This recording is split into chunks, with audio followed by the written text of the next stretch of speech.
बुरे वक्त पे आपके साथ खड़ा हुआ है। देखो, मैं जो कॉन्सेप्ट है आपका, मैं उसको सीधे तौर पर कभी स्वीकार ही नहीं करता हूँ, क्योंकि मैंने जीवन में इतने उतार चढ़ाव देखे हैं। मैंने कहा कि वोट के परिणाम से आंसू की गहराई को नहीं नाप सकते, क्योंकि ये वोट की राजनीति के लिए आया ही नहीं था।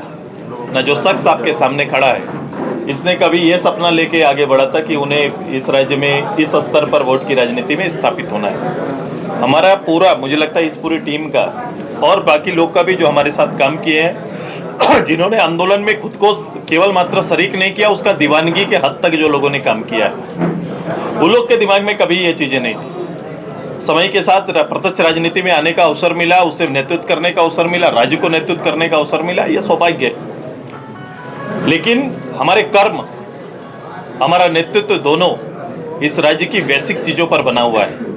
इसलिए वो जब तक जहन में है, ये सारी चीज़ें, ये राजनीतिक वोट की घटनाएं कभी हमें विचलित नहीं कर सकती, ना इस पर कोई बड़ा प्रभाव पड़ेगा। जो लोग इसमें दो कैरेक्टर हैं, दो चरित्र इसमें काम करते हैं, आज के दिन में इस भीड़ की राजनीति में हर चरित्र ये अगल बगल रहता है और हम उससे इनकार भी नहीं कर सकते, अछूता भी नहीं रह सकते। वो है कि वोट की राजनीति से मिलने वाले शासन में संगठन में दो तरह के काम करने वाले लोग आपको मिलेंगे। एक जो पार्टी के लिए काम करते हैं और एक पार्टी से काम लेते हैं। ये दो कैरेक्टर चलेगा, ये चरित्र चलेगा। इसे आगे भी हम लोग अपने आप को बहुत बचा लेंगे, ऐसा होगा नहीं। तो कभी कभी ये चीज़ें जो केवल खुद का निर्माण दल के साथ करते हैं, उन लोगों में उनका ठोर बदल सकता है। लेकिन जो लोग पार्टी के विषयों के साथ, पार्टी के एजेंडा के साथ और पार्टी के लक्ष्य के साथ काम करते हैं, पार्टी की सेवा करते हैं, वो स्टिल वहीं पर खड़ा होकर लगातार काम करते रहेंगे और अपने मंजिल की ओर आगे बढ़ेंगे। इसलिए ये कोई फर्क और कोई बायने हमारे लिए नहीं है। आकलन करना दुनिया के लिए, मीडिया के लिए, राजनीतिक कार्यकर्ताओं के लिए ये पूरा खुला छूट है। उसमें दोनों उदाहरण आपको देखने को मिलेंगे। मैं व्यक्तिगत रूप से प्रवीण जी को, चूंकि मैं हमेशा चाहता हूं कि मूल टीम रहना चाहिए, उससे क्या होता है, वो भावनाएं जिंदा रहती हैं और लड़ाई भी एकदम स्पष्ट रूप से सामने जाता है। क्योंकि जब हम लोग बात करेंगे तो हमारा बात करने का तरीका में हमेशा लड़ाई जहां प्रारंभ हुआ वहां की चीजें प्रत्यक्ष रूप से एजेंडे के रूप में हमारे सामने होती है। लेकिन वर्तमान राजनीति में जब हम लोग वर्तमान राजनीति, वोट की राजनीति, डेवलपमेंट ओरिएंटेड प्रोग्राम पर हम लोग जाएंगे तो उसकी दुनिया थोड़ा अलग हो जाती है। तो कभी कभी जो मतांतर और विषय में भटकाव इसी से उत्पन्न होता है। आइए, अभी जो समय है एक प्रत्यक्ष विपक्ष का राजनीति का, मुझे लगता है कि इतना बड़ा अवसर मेरे लिए ये पहली बार आया है जब हम प्रत्यक्ष रूप से खुला सदन के 80 दिन न बिताकर, पूरे 5 साल में सदन के जितने समय होते हैं एक प्रतिनिधि के रूप में उतना ही समय सदन के अंदर है, बाकी सारा समय हम प्रत्यक्ष रूप से सीधे लोगों के साथ जुड़ के काम करने का एक अवसर मिला है। ये मेरे लिए एक अवसर है। मैं इस अवसर का जनता के साथ मिलके पूरा ही उनकी भावना, उनका आदर और राज्य की आवश्यकता पर नेतृत्व देने का काम करेंगे। सुदेश जी, जो सामने अभी बात बहुत तेजी से आ रही है कि बहुत संख्या में लोग आजसू को धीरे धीरे छोड़ रहे हैं, छोड़कर जा रहे हैं, आप भी मानते हैं कि आजसू को छोड़कर लोग जा रहे हैं या आजसू कमजोर पड़ रही है? मेरे मित्र, जाने वाले लोग किन या कौन है, किस स्तर के हैं, पार्टी में 16 इकाई काम करती है। 16 इकाई में मूल पार्टी जो काम करती है उसका अपना अलग एक ओरा है, उसकी अलग एक एरिया है, क्षेत्र है, जहां पर वो अपना अपना संगठन और संगठन की भावनाओं का नेतृत्व करते हैं। ये जो अभी आप, जिसको मुझे नहीं लगता इतना, आप जी न्यूज़ का नेतृत्व करते हैं और एक मेरे एक कॉलेज इकाई का कोई एक कार्यकर्ता, कॉलेज इकाई का यूनिट का आयु भी उसके वो एक इलेक्शन तक का होता है और उनका इलेक्शन भी, इस इलेक्शन और कॉलेज का इलेक्शन में बड़ा सीमित जगह है। जिनको मुझे बोलिएगा कि उनका नाम आप जानते हैं, सोचो उस पार्टी का नेता उनके नाम तक नहीं जानता होगा। मेरी और उनकी मुलाकात और उनके दायरे इतने कभी हो ना पाई होगी, जिसका गठन हमने नहीं किया है, जिसका घोषणा हम नहीं करते हैं, जिसकी घोषणा एक इकाई करती है कहीं पर। अगर इन बेस पर अगर पार्टी को आप चुनौती देने लगेंगे तो ये मुझे लगता है कि देखने की जो दृष्टि है और समझने का भाव में कहीं ना कहीं जमीन आसमान का फर्क है। एक सवाल प्रवीण जी से था, जो दोस्ती दोबारा हुई है, पहला ये सवाल महत्वपूर्ण नहीं है, चूंकि हम लोग लगातार विभिन्न मुद्दों पर एक दूसरे के संपर्क में और इसमें लगातार रहे और कहीं ना कहीं दोनों तरफ से स्पार्क हुआ एक साथ। भाई पार्टी का अध्यक्ष मैं हूँ, पार्टी विस्तार की जिम्मेदारी हमारी है, तो मेरी जिम्मेदारी रोज ये रहेगी। आज ये प्रवीण जी हैं, कल और जी कोई रहेंगे, ये मेरा काम रोज का है और मैं ये काम लगातार करूंगा। इसमें हर चीज की जिम्मेदारी मेरे सर आएगी, बढ़ेगा तो मेरे सर, घटेगा तो मेरे सर रहेगा।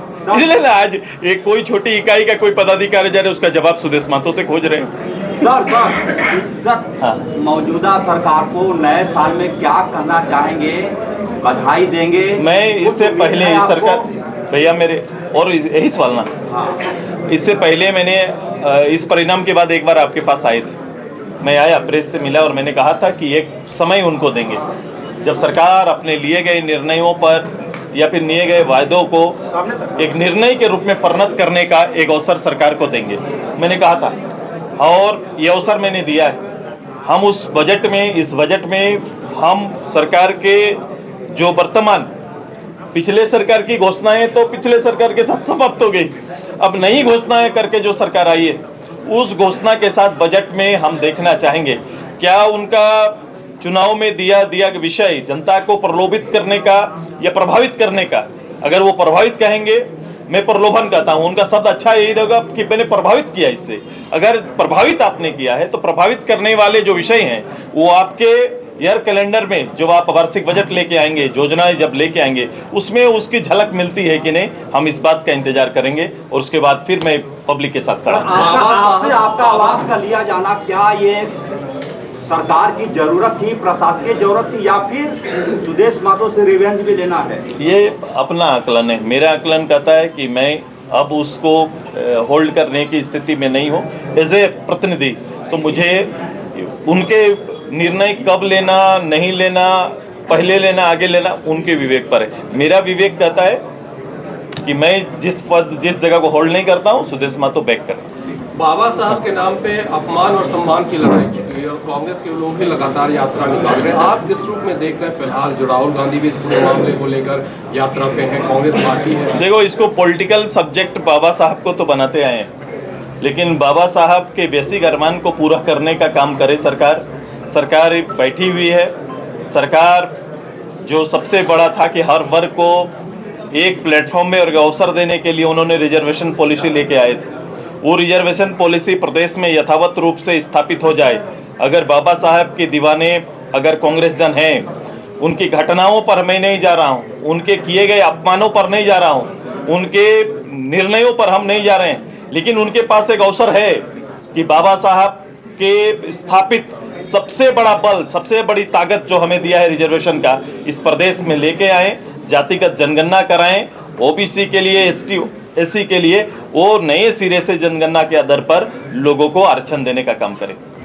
नगर निकाय चुनाव अभी तक नहीं हो पाया है और हाईकोर्ट इसमें ऑर्डर भी कर, आप दोनों का जवाब देखो उसी में छिपा हुआ है कि बाबा साहब का चोला पहनने से कोई बाबा साहब नहीं बन जाएंगे। उनसे पूछना चाहिए पूरा 5 साल इस नगर इकाई का चुनाव को प्रभावित किसने किया? इसी कांग्रेस आधारित सरकार ने किया है।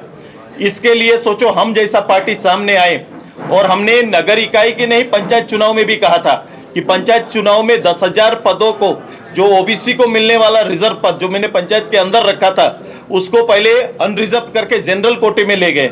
ये काम इस सरकार ने किया है। दूसरा, इस सरकार ने 5 साल के अंदर ये ट्रिपल टेस्ट कराने का हमने अनुरोध किया, फिर चैलेंज किया, फिर कोर्ट में गए, कोर्ट से लेकर सुप्रीम कोर्ट तक हम लोग जाने का काम किए। सुप्रीम कोर्ट के दिए आदेश के पर आज बात हो रही है कि ट्रिपल टेस्ट कराएंगे, तब जाके अभी कमेटी किसी किसी जिला में जाके ट्रिपल टेस्ट कराने की बात कर रही है।